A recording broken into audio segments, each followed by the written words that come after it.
Kute Sikha is Chelek Chaf Aleph, Purim-Tetzave. This Sikha is actually a brilliant Sikha that brings together Parshas Tetzave, which is the Shabbos before Purim, and Zocher, which is the Shabbos before Purim, and Purim, and brings it all together to explain the connection between them all and how each one, in a sense, represents the very message of Purim and of the Megillah. And it's based primarily on the Mishnah in the beginning of Masechta Megillah that discusses the proper time for reading of the Megillah. So let us begin inside. The first Eis is going to be a Hakdama, an introduction, connecting Shabbos of Tetzave with Purim. Jeder Shabbos hat Shaykhis nit nur zu der friedige Tag von Woche, Geschmo Yom HaShvi'i. Every Shabbos is not just connected to the previous days, as it's called the seventh day. So obviously it's the seventh of six that preceded it. Shabbos is also connected to the coming days of the week. The Zohar says that all 6 days are blessed by the seventh day that came before it, the Shabbos that came before it. As von Shabbos werden gebencht alle kommende 6 Wochen Tag, that from Shabbos all of the coming 6 days of the week are blessed. In dem heintigen Shabbos is the Sheiche seine mit die kommende Yemei HaShavua mer boilet. Durch dem Chiyuv b'Kriyas HaTorah. This Shabbos, meaning Shabbos Tetzave, which is the Shabbos before Purim, this connection between Shabbos and the days of the week that follow it stands out even more than usual because of what happens at Kriyas HaTorah. Melein Shabbos Parsha Zocher. Well, das is the Shabbos was as far Purim. On Shabbos Tetzave, or this year Shabbos Tetzave, which is the Shabbos before Purim, we read Parsha Zocher. Und Schidas Maisa Amalek is verbunden mit Mea Purim, and remembering the deeds of Amalek are directly connected with the days of Purim. Bis as the Kriya von Purim Atzmai is the Parsha von Maisa Amalek Vayavay Amalek, so much so that the Kriyas HaTorah of Purim is also about Amalek from Parshas Beshalach, when Kriyas Parsha Zocher far Purim, and also this Kriya of Parsha Zocher which precedes Purim, Zog the Gemara says, das is the Schire was kum far der Asiyah shebe Purim niskarim v'in naasim. This is the remembrance that comes before the action, like the Megillah says niskarim, first you have to remember and then naasim. So Parsha Zocher is the niskarim that leads to the naasim of Purim. So very clearly the reading of Parsha Zocher is directly connected with Purim. So we see from the Shabbos before a direct connection with the Shabbos, with the days of the week that come after it. Now this connection between the Shabbos and the days of the week that follow, specifically to Purim, is this year, meaning the year that the Sikha was printed, and as well as the year that the Sikha is being learned, Tavshin Pei Gimel, in the Seder of Project Likutei Sichos, there is an even stronger connection between this Shabbos Tetzave, and Purim. Heintikin Yard is the Shabbos B'Yom Yud Aleph L'Chedesh Adar. The Shabbos is on the 11th day of Adar. Was von dem Tag von Chedesh hebt sich schon an des Mann, was is Roy for Kriyas HaMegillah, which the 11th day of Adar is the day when the appropriate time for reading Megillah begins. Wie die Mishnah sagt, Megillah Nikras, or Nikres, B'Yud Aleph, B'Yud Beis, B'Yud Gimel, B'Yud Aleph, B'Tezvav. Megillah could be read on the 11th, on the 12th, on the 13th, on the 14th, and on the 15th day of Adar. As Kfarim Makdimin L'Yom HaKnisa, the people from the villages would read earlier on the day of gathering, the day that they would gather in the bigger cities, which was Monday or Thursday. Which the earliest possible time is on the 11th of Adar. The Mishnah explains that if Purim was on a Tuesday or a Wednesday, then Megillah would be read on the Monday before, which would be Yud Beis or Yud Gimel Adar. And if Purim is on a Sunday, then the Megillah for the people of the villages would be read on the Thursday before, which would be Yud Aleph Adar, the 11th of Adar. The fact that the 11th day of Adar is an appropriate day for reading the Megillah is this need blaze bisman shashanim kitikunam v'Yisrael shruyin alad masam. It's not just applicable in the good times when the Yidden were dwelling on their land. As dafke demol to shaykh their din from kfanim aknimali makdisa, that only then do we apply this din that the people of the villages could read earlier on the day of the gathering. Nor eich, it's not just applicable to then, to the past. Nor eich bisman hazeh, also in today's day. It's gepaskint in Shulchan Aruch. The Shulchan Aruch rules as a mefarish by yom if somebody's going out to sea. If someone's going out in a caravan through the desert, and doesn't have a Megillah to take along with him, you should read the Megillah either on the 13th or on the 12th or on the 11th, depending on when you're leaving. So we see that even without a bracha it says, but nevertheless we see that you could read Megillah. So we see that even Bisman Hazeh, the 11th day, 11th, 12th, and 13th days of Adar are the time of reading the Megillah. Even though the Shulchan Aruch says, Yerushalmi says that you could read the Megillah the entire month, and the Rama rules that this is how we conduct ourselves. That if a person was not able to read the Megillah on the day of Purim, and he wasn't even able to read Yud Aleph, Yud Beis, Yud Gimel, he could read earlier than that. There's nevertheless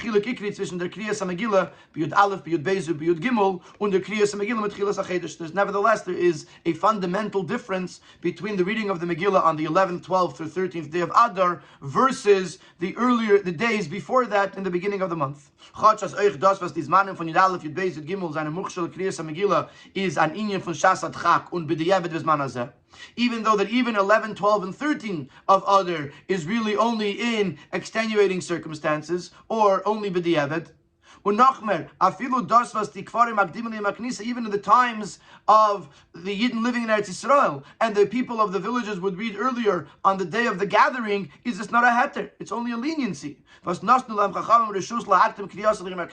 Chachamim gave them a permission, an allowance, to read earlier on the day of gathering. Hey kilu ala kvarim. Another quote that the Chachamim were lenient with the people of the villages. Our Megillah bismano is not the kriya b'yudalad v'tezvav, but the proper time for Megillah, lechatchila, so to speak, is only on Yudalad or Tezvav in the walled cities. So technically, even Yudalad, Yud Beis, Yud Gimel are already of secondary importance. Nevertheless, the 11th, 12th, and 13th day of Adar are more connected to the days of Purim compared to the reading of the rest of the month, as we're going to explain in the Sikha.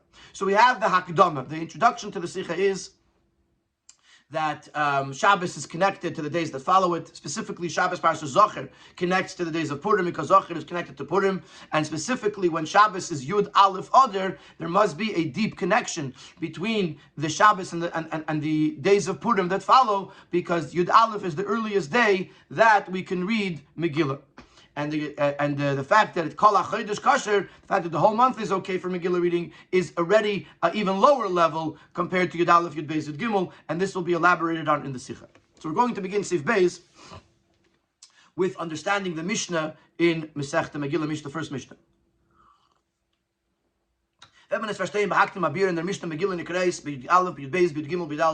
Let's begin by understanding and explaining the Mishnah that Megillah could be read on the 11th, on the 12th, on the 13th, on the 14th, and on the 15th day of Adar. We're going to begin with a question. Since the reading of the Megillah on the 11th, 12th, and 13th is only a leniency, is only something that the Chachamim established certain times for certain people.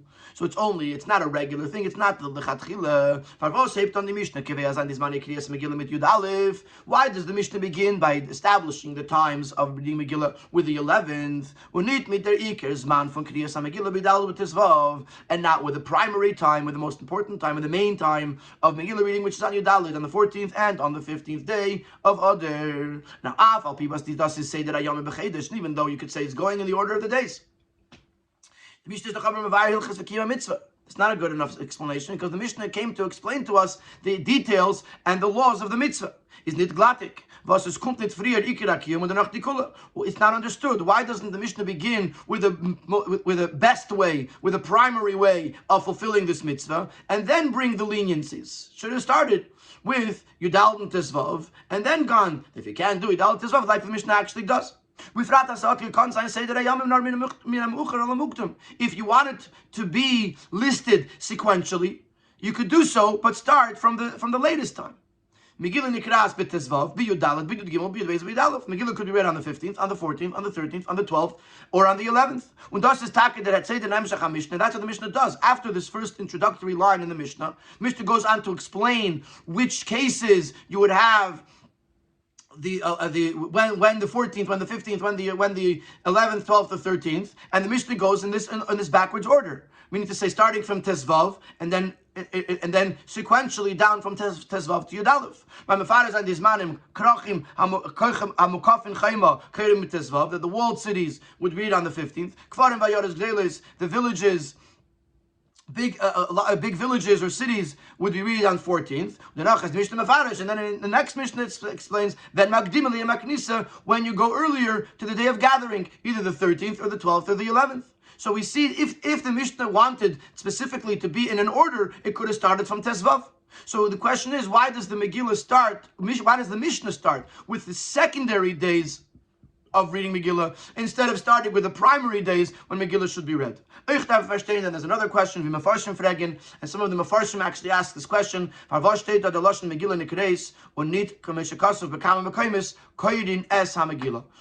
say the Megillah is read instead of we read the Megillah? Megillah is a more common term because that's what's supposed to be done. The Megillah is supposed to be read. Megillah Nikres, the Megillah is read, is sort of a passive way of speaking, which is unusual, and the question is why. So we're going to explain this as follows. With the fact that the Mishnah specifically starts with the 11th, the Mishnah wants to emphasize something of great importance. As Chodj der Tam farvos meken lein in the Megillah b'Yud Aleph b'Yud Beis b'Yud Gimel as val chachamim mekilu ala kvorim liyes makdim liyei makinisa kidei sheisapku mayim umazen lachem shebekrachim. Even though the whole reason why you could read the Megillah on the 11th, 12th, or 13th is because the chachamim were lenient on the villagers, that they can read on the day of the gathering, because they are bringing food and water for their brothers in the big cities. And therefore they'll have food for Purim. Or another version in a later version in the Gemara.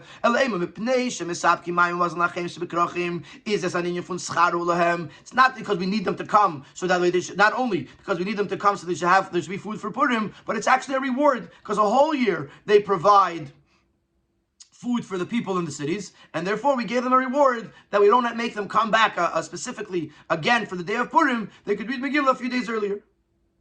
So in other words, in the first level, it's at least connected to Purim. In the second, Maskanas Gemara, it's not even connected to Purim at all. So even though the whole reason why we're leaning Megillah Yud Beis Gimel is only a leniency, and sometimes sort of to the Maskanas Gemara, it has no connection to Purim. It's not even because they're helping the Purim Yom Tiv.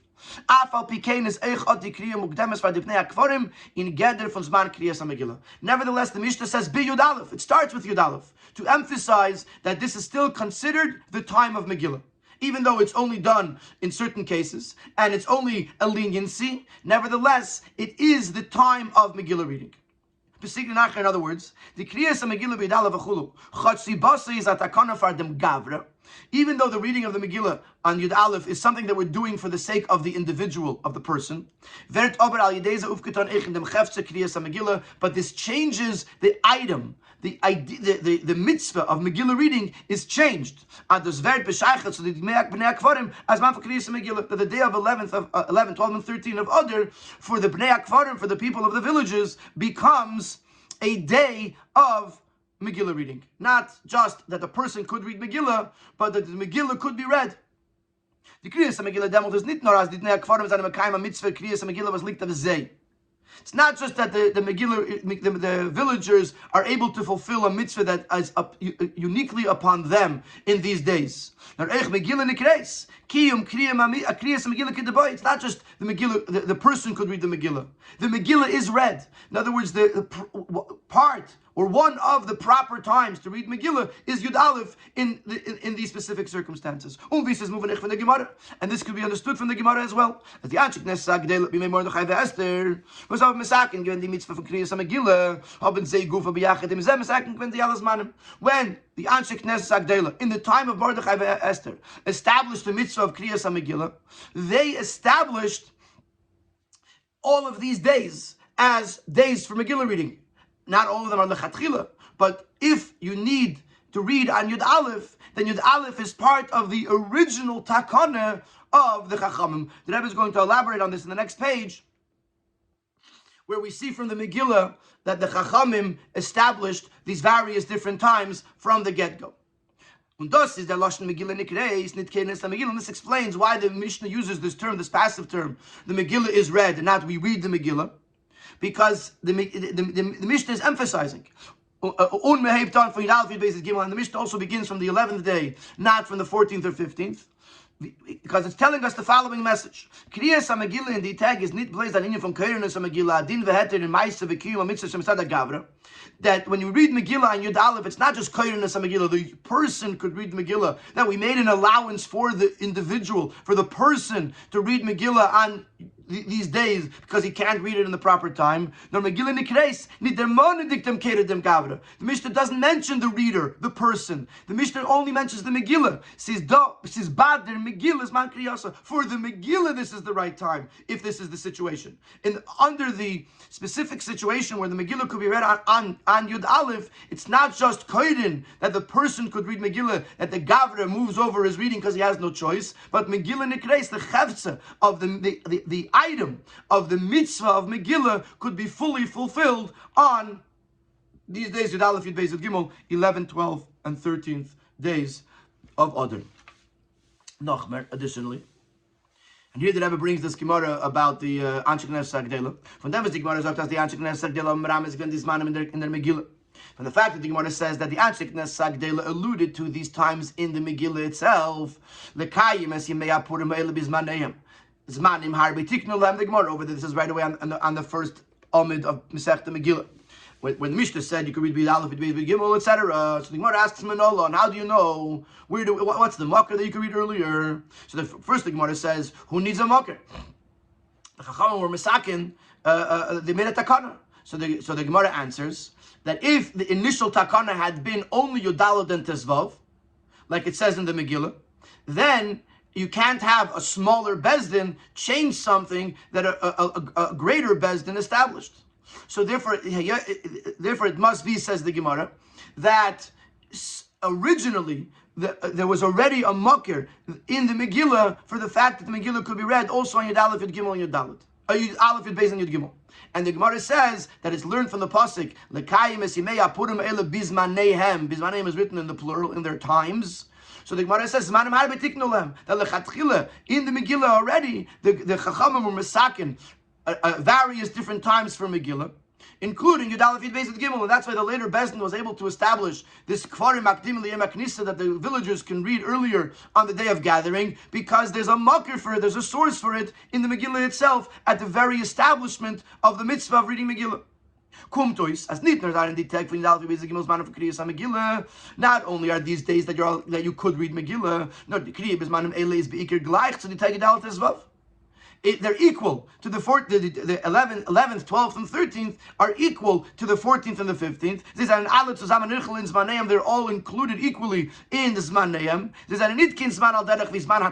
not like a makeup time or the Zmanim Achedim or the fact that there's secondary times that were established. No, they're equal to the 14th and the 15th day of Adar, when is the primary time for reading. And just to clarify, not to say that you could stop read Megillah on Yud Aleph, but when the situation allows for reading on Yud Aleph, then it is as if it's Yud Aleph and Tesvav. It's the same category as reading on Yud Aleph and Tesvav. And the Mishnah wants to emphasize this specifically. So therefore the Mishnah starts with B'Yud Aleph, B'Yud Beis, B'Yud Gimel to tell us that these are also proper times to read Megillah when the circumstances allow it. This will also explain the difference, like we said in Seif Aleph, between the 11th, 12th, and 13th, and the rest of the month, which also is kosher to Megillah versus Eich, which is also applicable in Halacha. If a person is traveling either in the sea or in the desert, and is leaving earlier than Yud Aleph, and he can't take a Megillah with him, he could read Megillah even before Yud Aleph. So there is an allowance for it. Nevertheless, we said in Seif Aleph that you can't compare the rest of the month to Yud Aleph, Yud Beis, Yud Gimel. And now we understand why. Das was kol hachedesh kasher l'kriyas Megillah. Let it up in Yerushalmi from vachedesh asher nepel chameyogen l'simcha. As der kol hachedesh hat der gavre die Möglichkeit und dem Chiyuv zu mekayim sein dem Chiyuv was liegt auf ihm in dem Zman von Yemei Purim ha'ele. The fact that you could read the Megillah all the rest of the month, this is learned from the pasuk Va'chedesh. And what we learn from this is that the person has the possibility and therefore the obligation to read the Megillah to fulfill his personal obligation of reading Megillah, which is supposed to be in Yemei HaPurim Ha'ela. But if he can't do it, he could do it Kol HaChodesh. Das legt sich aber nicht auf der Hefze von Zman. But this Va'chodesh does not change the item of time. As the Megillah, that the days of the month before Yud Aleph should become considered the time of Megillah reading. Masha'ik and Yud Aleph, Yud Beis and Gimel, as we just explained at length, are the proper time in the right circumstances, and that's the difference. Yud Aleph and Yud Beis and Gimel are considered Zman Kriyas HaMegillah, as emphasized in the Mishnah. HaMegillah Nikreis, Yud Aleph, Yud Beis, etc. V'achodesh, kol hachodesh kasher means it's a makeup time. If you can't do it then, in the right time you could do it kol hachodesh. But it's not considered the Zman of Kriyas HaMegillah. And this would actually have a practical relevance in halacha.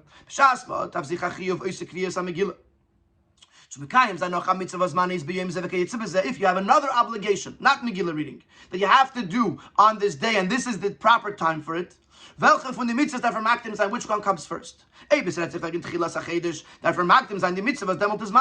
Earlier in the month, you would have to do the mitzvah that is its time, because Megillah reading it's not the proper time yet, and therefore the Megillah, the mitzvah that's zmana, comes before the mitzvah that's only a tashlumin.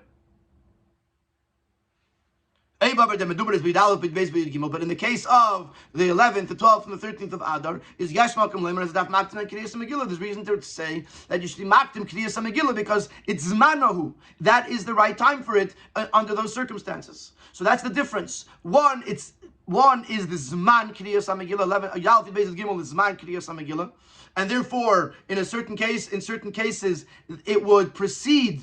It would come first before other mitzvahs that are also Zmanim on that day. Masha'en came before Yud Aleph, it's kosher l'kriyas HaMegillah, but it's not the Zmano. It's interesting in Harder 38, the Rebbe brings another nafkamina, which is very interesting, and that is that in order for someone to read Megillah for another person, he himself has to be chayiv in kriyas HaMegillah. So on Yud Aleph, Yud Beis, Yud Gimel, since Zmanohu, so it's possible that even a ben Ha'ir could read Megillah for the ben Akfar, because it's the right time for the ben Akfar.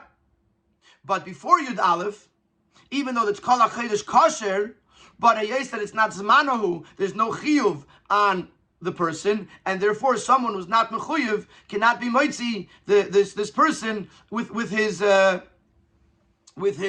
obligation. This actually touches upon a long discussion in the Ran, which talks about even Yud Aleph Yud Beis Yud Gimel, if it's possible, if it's okay for a ben Ha'ir to read for the ben Akfar, which is a lengthier discussion, which we will leave for now. So what we have established until here is a major uftu, a major chiddush, and that is that Yud Aleph Yud Beis Yud Gimel, that one might have thought are secondary times for Megillah reading. The Rebbe is mechadish according to the Mishnah that the fact that the Mishnah begins Megillah Nekreis b'Yud Aleph, b'Yud Beis, b'Yud Gimel, the Mishnah is telling us that in the right circumstances, Yud Aleph, Yud Beis, and Yud Gimel are considered the Zman Kriyas HaMegillah, unlike the rest of the month.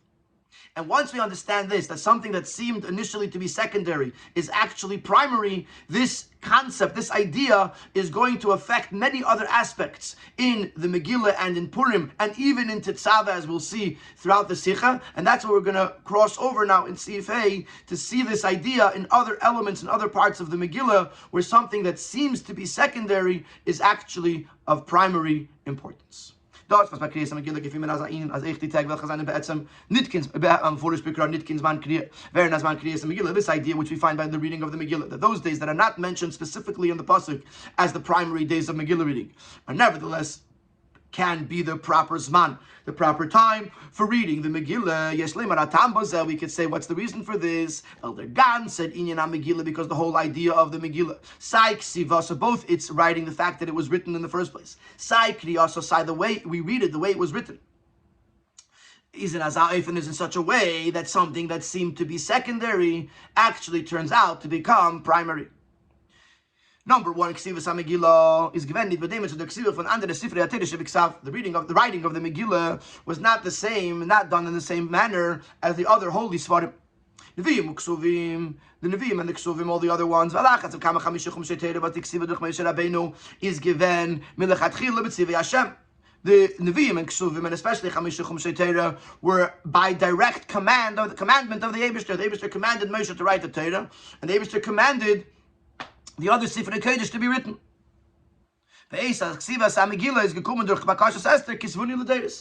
While the writing of the Megillah came from Esther's request. Esther asked the Chachamim, write down the story of Esther for the generations. The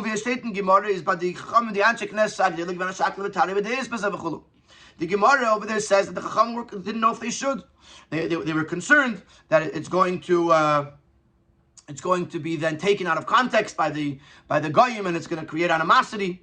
And Esther said it's already written in the history books, so it's not like this will be the only place that it's written. But there was a debate by the Chachamim whether the Megillah should even be written. So too, the actual Yom Tiv of Purim and reading of the Megillah is as Esther. This also was initiated by Esther's request. Kivuni l'deiris, establish the story of Purim for generations. And there was again a debate and various opinions in the Chachamim about this. I think I confused something. I think that the first thing they learned from K'soiv Zoy Sikarim B'Sefer, that it's from the fact that it says K'soiv Zoy Sikarim B'Sefer, this gave them the heter to write Megillah's Esther. And the second thing, they didn't want to be koveya, so it shouldn't create animosity. And Esther said that it already is in the history book, so it won't create additional animosity. But either way, you see that in both cases, both with regards to writing the Megillah down as a Sefer Kodesh, as well as establishing the Yom Tov of Purim every year, and the Kriyas HaMegillah, were both things that came milamata, that came from below, not from the Eibishter above, and it didn't come easily. The Chachamim weren't sure if they should do it. But after it was written down, he says, from the Sifrei Kodesh gleich mit alle andere Sifrei Ksuvim from Tanakh. It becomes one of the 24 holy books that is equal with the other Sifrei Svarim, the scriptures of Tanakh.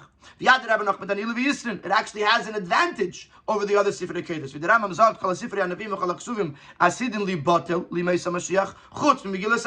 Rambam writes that all of the books of Nevi'im and Ksuvim are going to be cancelled or become null when Mashiach comes. Besides Megillah Esther, she will remain like the Chamisha Chumshei Torah that are eternal, even beyond the coming of Mashiach. David says it in a different way, a different opinion of it, as does his B'Shaychus with their Kriya. That's not referring to the actual Sefer. The Sefer will remain, but all the Svarim will remain. But with regards to the Kriya of the Sefer, the reading of the Sefer, even if they'll stop reading from the other Svarim,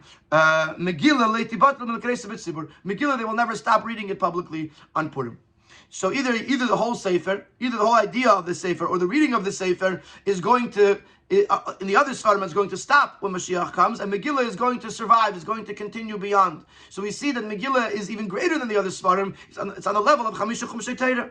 So we see here that in the Ksivas HaMegillah, we see the idea that initially it began as a secondary sefer. It was something that came milamata from Esther, but ultimately it becomes not only equal but greater than the other Sifrei Kodesh.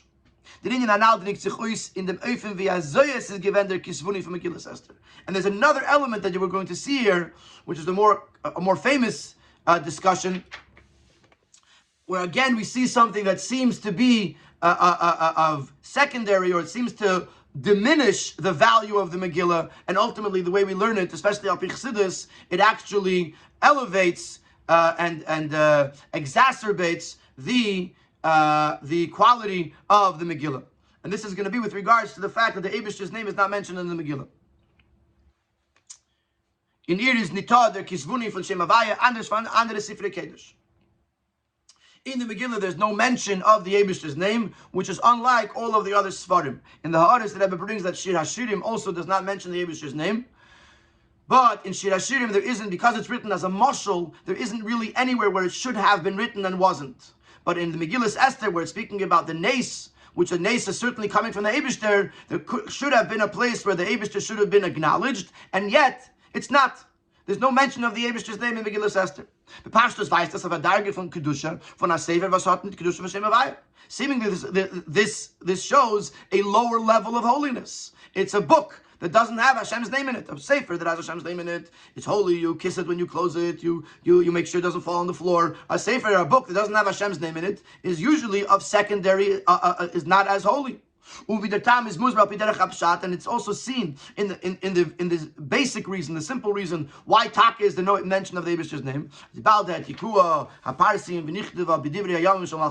Since it was copied over, translated in the history books of the kings of Modai and Paras, and they were idolaters who would, instead of the Eibishter's name, they would write the name of their idol. So it's actually honorable to Hashem that Mordechai should not mention his name in the Megillah, so it doesn't get translated and then credit given to other idols and things like that for the Nes, for the story of Purim. So in other words, they were honoring Hashem by taking his name out. They were making it into a secular book. So that way, it shouldn't Hashem's name shouldn't be defiled. But one would think that because of that, the Megillah is a more secular sefer than a one that has Hashem's name in it. Nevertheless, we know the fact that the Megillah does not mention the holy names of Hashem is on a deeper level. This is a remes as in Yonah is verbunden mit der Lekus, the Litvis b'Shem. That this tells us on a deeper level that the Megillah is connected with the Eibishter that cannot be grasped in a name. In a dargi welche is nochach Hashem is a level that is beyond the holy names of Hashem. The Yisraelim is a beloshna yadua, and even more than that, not only is higher than name, but the leYisram is b'shum oisav v'kaitza klal. It cannot be represented even in a letter or even in the tip of a letter. Anoichi misha anoichi. It is I who I am, which cannot even be represented in not in a name, not even in a letter, and not even in the koitz, in the tip of the letter. The Gemara asks, where do you see the story of Esther in the Torah, in the Chamisha Chumshei Torah, and answers in the pasuk in the end of Dvarim, "V'anoichi haster aster," I will conceal myself.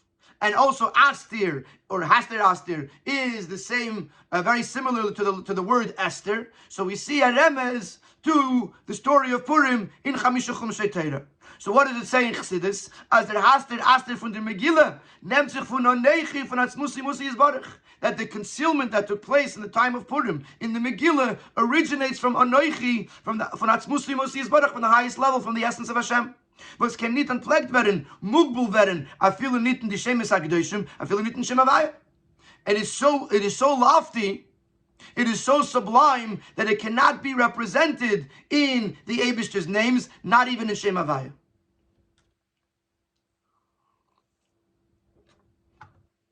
So on the one hand, you might think that the fact that Eibishter's name is not mentioned, it diminishes the holiness of the Megillah. On the other hand, we know that the fact that it doesn't mention the Eibishter's name is actually to represent that the story of Purim is connected, the Megillah is connected with the highest level of the Eibishter. Das heißt, als der Inyan, was die Shemes HaKadoshim wer nicht ermannt in Megillah, ist mit der Verbundenheit mit Atzmusi Musi Yisbarach, was das Heche von Inyan HaShemes. So that means that the fact that the names of the Eibishter are not mentioned in the Megillah is to emphasize the connection with the highest levels of the Eibishter. So now, something that we thought was a lack, something that was missing, is actually something that is the greatest unique quality. So again, say in the writing of the Megillah that it had to come from Esther, but later it became on the level of Chamisha Chumshei Torah. Also, when the Megillah was written, it was written without Hashem's name. But what that represents is the fact that the Megillah is connected with the highest levels of the Eibishter. Why did we bring this all in the beginning of Seif Hey? Is to say that this is why Megillah Nekreis B'Yud Aleph. This is why the Mishnah tells us that Yud Aleph is on the same level as Yud Aleph and Tesvav. So now it's even more geschmack. It's even more clear to us why the Mishnah begins with the 11th. To Lecheda,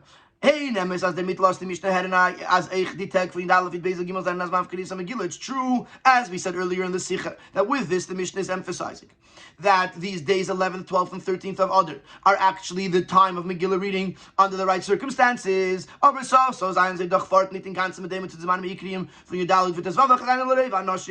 still not the same thing as Dal and Tezvav, which is the day that is applicable to most people. Still, even after everything we said till now, up until Sif Hey, the Mishnah should have still started with Yud Aleph and Tezvav, which is the majority of people, which is most Megillah readings, and then gone to Yud Aleph. But now that we understand that the whole concept of the Megillah is to lift up that which seems to be lower and show that it's truly higher, to take something which seems to be of secondary importance and to tell you that it's really of primary importance. Now we understand where the Mishnah begins with Yud Aleph. While the Kriya from Yud Aleph Oder, while that's the Kriya from Bnei Akvarim is Merames Pnimius Hateichen Kloli from the Megillah, because the fact that the Megillah could be read on the 11th of Oder, which is the day that the Megillah is read for the people of the villages, of the outskirts, this represents the deeper and true content, the true message of the Megillah. And now we're going to go into the Bir Bazar. We're going to go a little bit into the Hasidic vernacular to understand this idea of who are the Bnei Akvarim, what do they represent in our Avodah, and why is specifically their Kriya the ultimate Kriya, which is why the Megillah has to begin with Yud Aleph. The Mishnah has to begin with the Yud Aleph.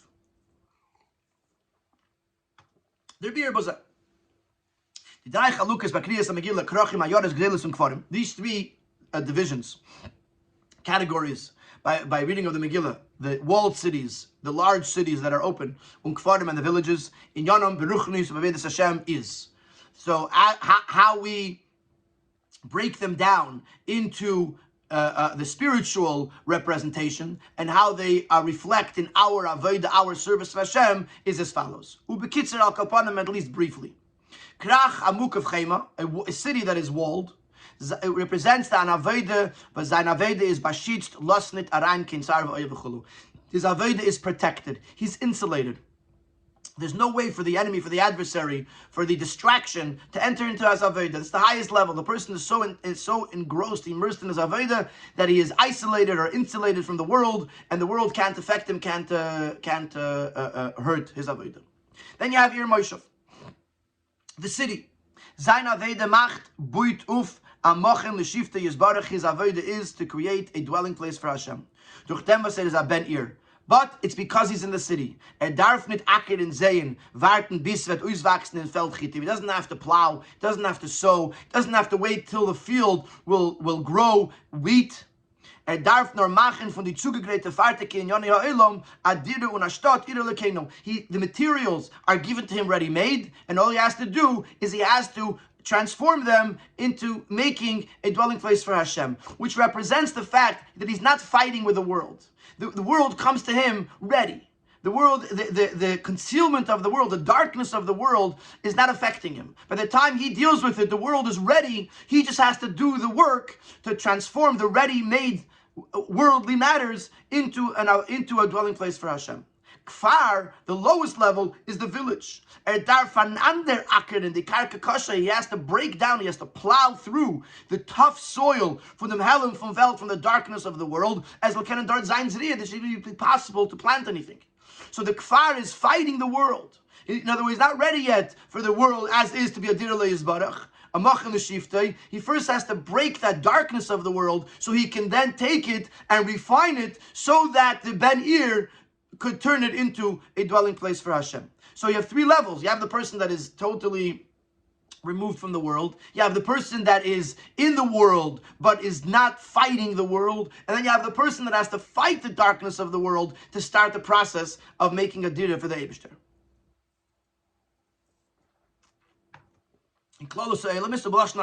Now let's see this in the Eilumis, in the spiritual worlds, how this fits in, and how this fits in the words of Chassidus. So very quickly in the one paragraph, Krach is Meramas Ve'elam Abriya, starts as the Aveda from Srafim. Krach, the walled city, represents the world of Bria, which is the Srafim, the angels that are called Srafim. The big cities that are not walled. Yitzira is the world of Yitzira, which is the Aveda from Chayes HaKodesh, which is the Aveda of the Malachim that are known as the Holy Chayes. And Kfar, the third level, the village, is Elam HaAsiyah, the world of Asiyah, the Aveda from Eifanim, and in the angels, it is the angels called Eifanim. The Chelek zwischen die drei Madreges and Keches Ve'edas Adam is, how do we break this down into the individual person?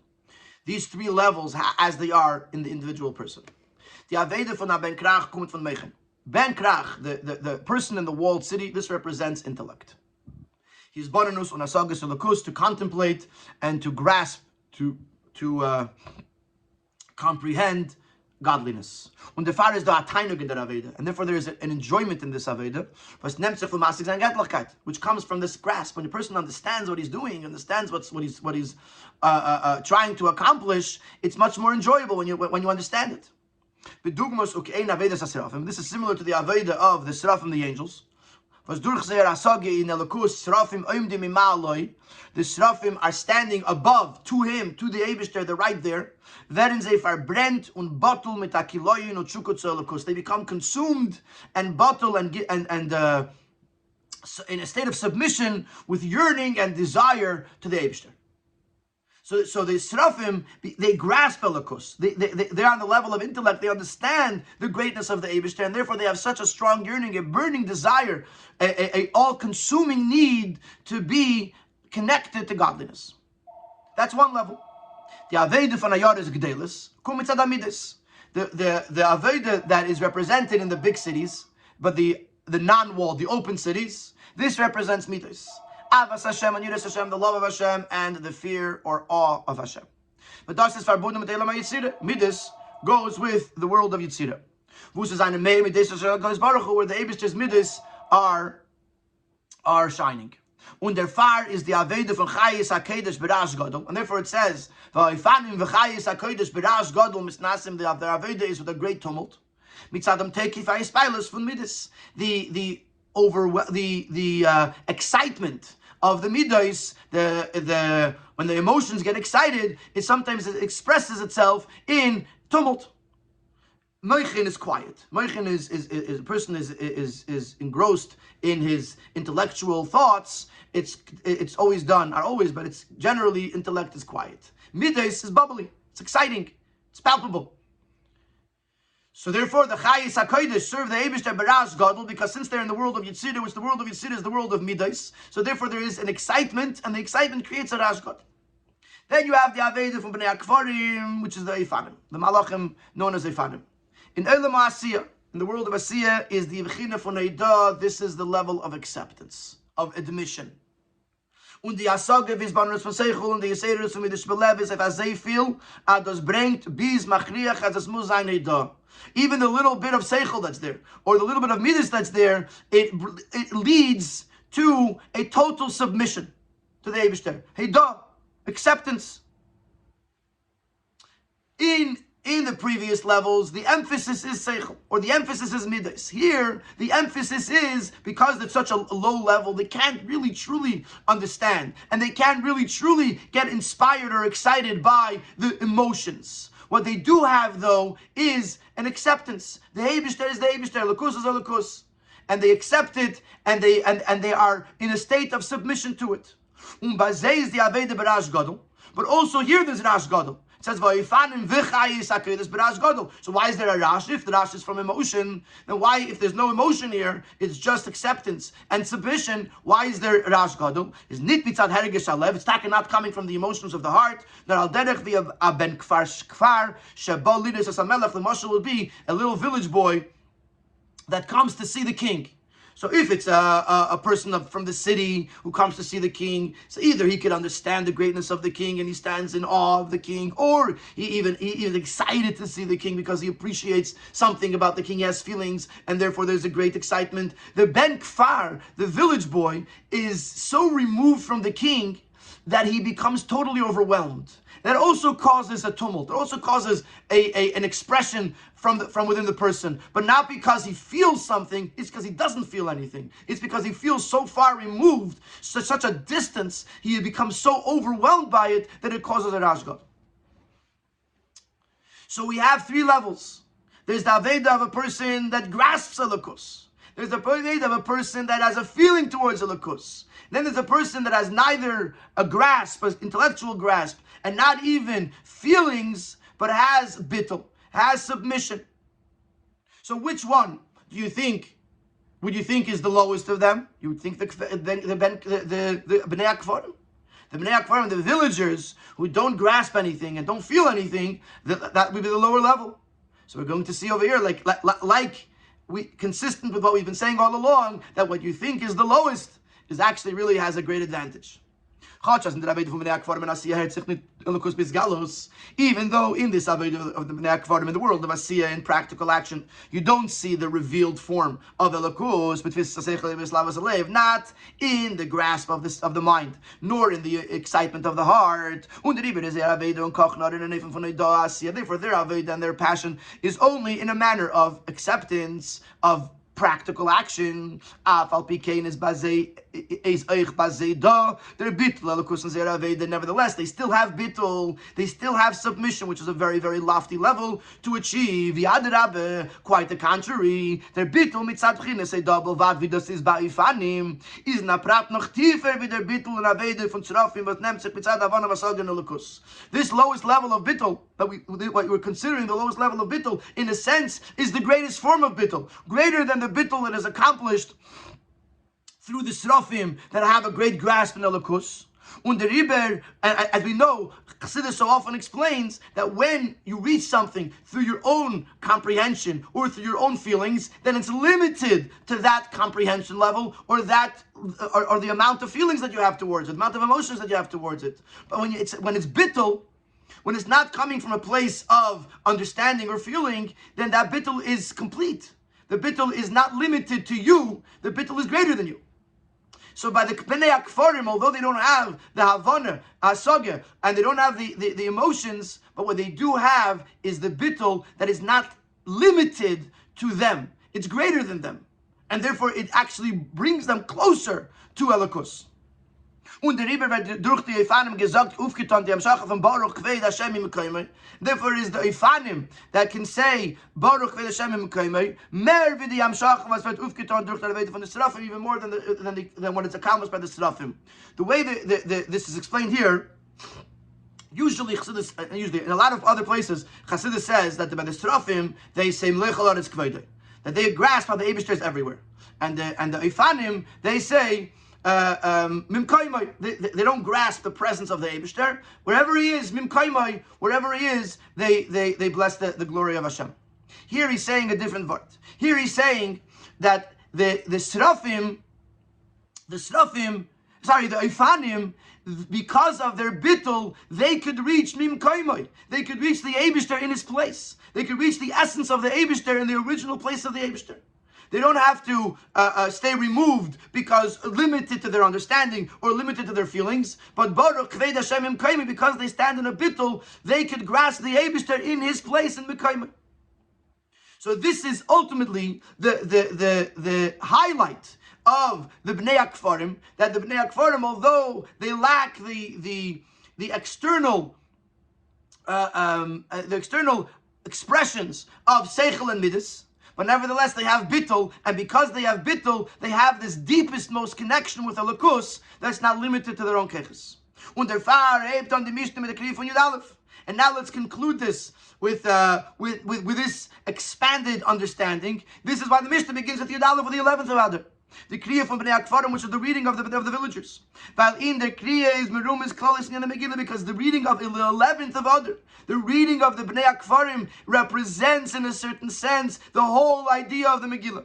Nit kukenig was bechitzeni is das an von Esther. Despite the fact that externally this is a concealment. Heaven Esther an giluyim elam asiyah. This is a concealment, a darkness that has no revelation, because it's the world of Asiyah, which is basically the most physical, most materialistic of all worlds, is in them far down their etzem shalamayla megiluyim, but the core essence of the Eibishter is in elam asiyah. But nimshach took the bittul from the Efanim, which is drawn down through the bittul of the Efanim, and this is the avodah of the Bnei Akfarim, to bring down the etzem of the Eibishter, despite the darkness, despite how low they might find themselves. And that's the whole idea of the Megillah, to take the fact that there's no mention of the Eibishter's name and connect it with the fact of a Nechi higher than the Eibishter's name. And that's why the Megillah, although it was written Milamata by Esther, nevertheless it's considered one of the highest Sifrei Kodesh on the level of Chamisha Chumashei Torah. And that's why the Mishnah says B'Yud Aleph, because that's the whole lineage of the Megillah. The whole idea of the Megillah is to take the simplest, most version of serving Hashem and proving and showing and elevating it to be the highest form of serving Hashem.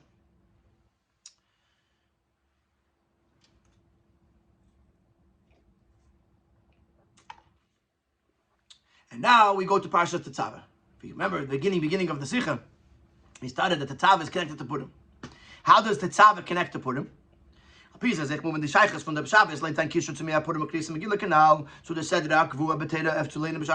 Tetzave, and based on this we can now explain the connection between Shabbos as it relates to Purim and to the Megillah, how it connects also to the Parsha of the week, to the Seder of the week, which is Parashat Tetzave. Parashat Tetzave is the einzige Seder Mishash Nilad Meishin Velches Vet Nidr Mont Nome from the Moshe Rabbeinu Ad Mishnah Torah. Parashat Tetzave, as we know, is the only parsha from when Moshe is born until Chumash Dvarim, where Moshe Rabbeinu's name is not mentioned. Chazal sagen, as das zu lieb dem was gesagt, Mechini no Mesiver Chasha Kasafta. Chazal explained that Moshe said to the Eibishter, when the Eibishter wanted to punish the people who worship the Egel, the golden calf, Moshe says, remove my name from your sefer that you have written. And even though it was something that Moshe said on a condition, that if Hashem destroys the Jewish people, the way we know that when the tzaddikim ask for something, even for a condition, they just still fulfills what they asked. But so this request of Moshe is fulfilled in the parsha of Tetzave. Superficially, this seems it seems like a derogatory thing that Moshe Rabbeinu's name is not mentioned. But we know that the pasuk, the Torah, doesn't even speak negatively about an unkosher animal. So it must be that the fact that Moshe's name is not mentioned at Tetzave actually has an advantage, actually has something unique about it, something special about it, that causes Moshe's name to not be mentioned. We can't just less than from the parsha Gufa, and we see this in the parsha itself. Even though Moshe's name is not mentioned explicitly, where the Ganze said the whole parsha is called Tetzave, you should command, or even some say Va'ata Tetzave, they include Va'ata, but that's Batzitzich to Moshe, which is referring to Moshe Rabbeinu. So the name of the parsha, though it doesn't say Moshe specifically, but it's all about Moshe. So clearly, there's something unique about this Seder and the fact that Moshe Rabbeinu's name is not mentioned. The Yazbar in them. And what's the explanation? Tzaddikim are compared to their creator. It's just like with regards to the Eibishter, that the Eibishter's names represent a manifestation of the Eibishter. The way the Eibishter reveals himself into the world. But the Eibishter's essence is beyond names, like we said earlier in the Sikha, that the fact that the Megillah doesn't mention the Eibishter's name is because the Megillah is connected with the essence of the Eibishter. Anoichi Misha Anoichi. Al derech zeich by tzaddikim, the same thing exists by tzaddikim, Moshe Rabbeinu v'chulu, Moshe Rabbeinu, etc. That when their name is not mentioned, it represents a connection with the essence of Moshe that's beyond being represented in a name. From this we can derive the fact that Moshe's name is not mentioned explicitly is valid inyan from Parashat Tetzave is verbunden mit den Atzmius von Moshe, was is Hecher for Hashem, because the Tetzave is connected with the essence of Moshe. That's beyond names. Hecher von alle Shemes Sheba Neshama was Chamisha Shemes Nikra, higher than all of the Neshama names, which the Neshama has 5 names: Nefesh, Ruach, Neshama, Chaya, Yechida, and Parashat Tetzave is connected with the part of Moshe that's beyond any of the names of the Neshama. And when you have the etzem of Moshe, the essence of Moshe, V'yata, the you, The you without your name, just the essence. This can accomplish the Tetzave, which beyond Tetzave meaning to command, it means the Tzavsa, v'chibur von alle Yidden, the unification and the connection of all of the Yidden. Including the ones who worship the Egel, who made the Egel.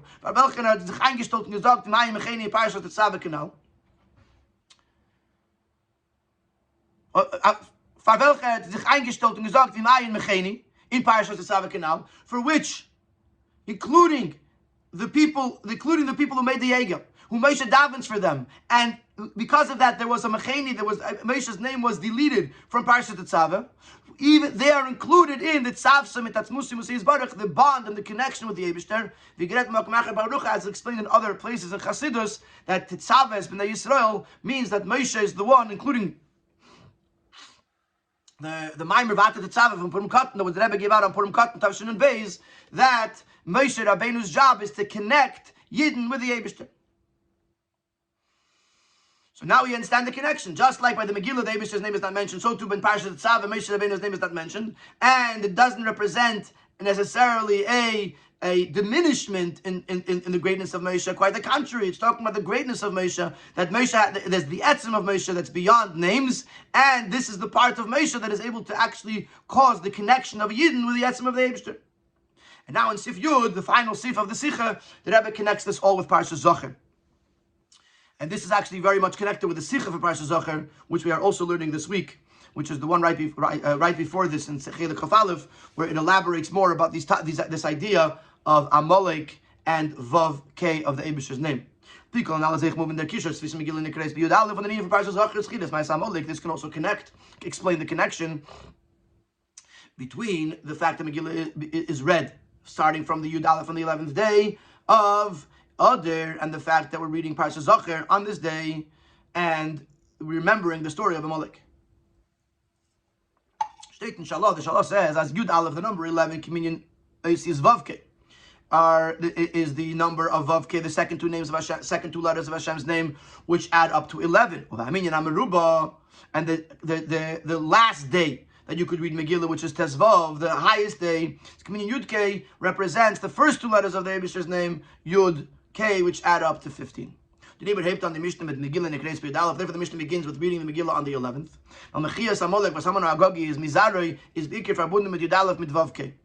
Because the obliteration of Amalek, the eradication of Amalek, is connected with Vav K with 11. The Chazal sagen from Pasuk Yod al Kes Yud K Milchama Lavai B'Amalek, as in Hashem Shalom Achimacha Shmei Shalom Amalek, that the name of Hashem is incomplete.